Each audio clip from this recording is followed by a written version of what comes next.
بسم اللہ الرحمن الرحیم نحمدہ ونصلی علی رسول الکریم اما بعد. میری تقریر کا عنوان غیبت ہے.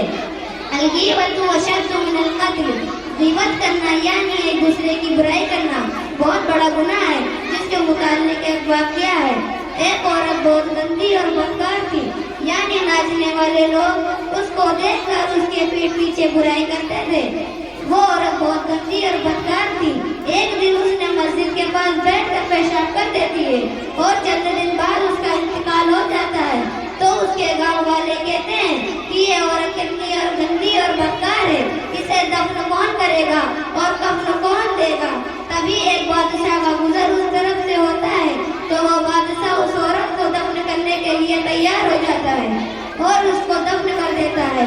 دفن کرنے کے چند دن بعد وہ عورت اس بادشاہ کے خواب میں آتی ہے جو کہ جھولا جھول رہی ہوتی ہے اور اس کے ہاتھوں میں قرآن رہتا ہے. تو وہ بادشاہ پوچھتا ہے کہ اے عورت، تو اتنی گندی اور بدکار تھی، تجھے یہ مقام کیسے حاصل ہوا؟ تو وہ عورت کہتی ہے کہ لوگ میں نماز پڑھتے تھے اور میری غیبت کرتے تھے، ان کا نماز مجھے مل گئی. لوگ روزہ رکھتے تھے اور میری غیبت کرتے تھے، ان کا روزہ مجھے مل گیا. لوگ حج کرتے تھے اور میری غیبت کرتے تھے، ان کا حج مجھے مل گیا. اچھے اچھے اعمال مجھے مل گئے اور میرے سارے گناہ ان سب کو مل گئے.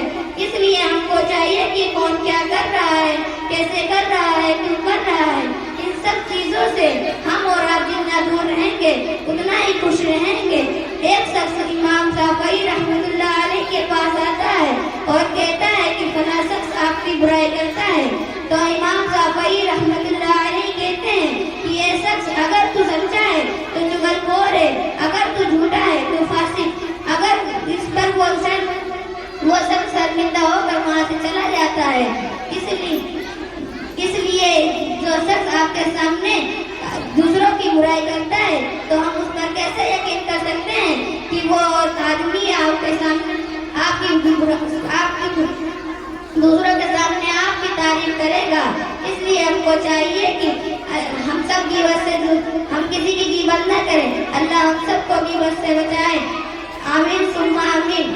چغلی کی دھارا اتنی تیز ہوتی ہے کہ وہ خون کے رشتوں کو کاٹ کر رکھ دیتی ہے.